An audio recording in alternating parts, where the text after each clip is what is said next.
Welcome to Penrose Learning, where we make understanding easy. In this video, I will explain how to erase your Gmail account. First, understand that this is a permanent decision, so it is crucial to back up any important data you wish to keep. This includes emails, contacts, and files.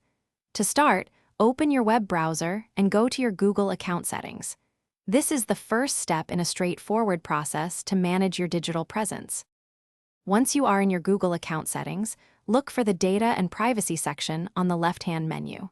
Click on this to access various options related to your personal data.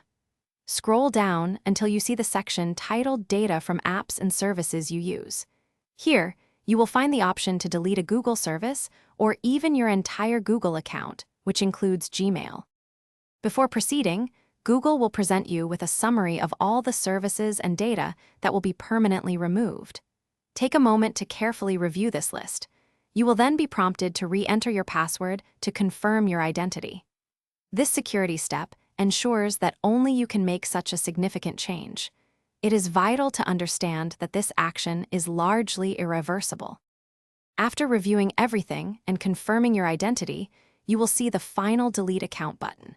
Clicking this button will initiate the permanent removal of your Gmail account and all associated data. While there might be a very brief window for recovery, it is best to consider this action final. All your emails, contacts, and other data linked to that Gmail address will be gone forever. Thanks for watching. If this was helpful, leave a like and consider subscribing. See you next time.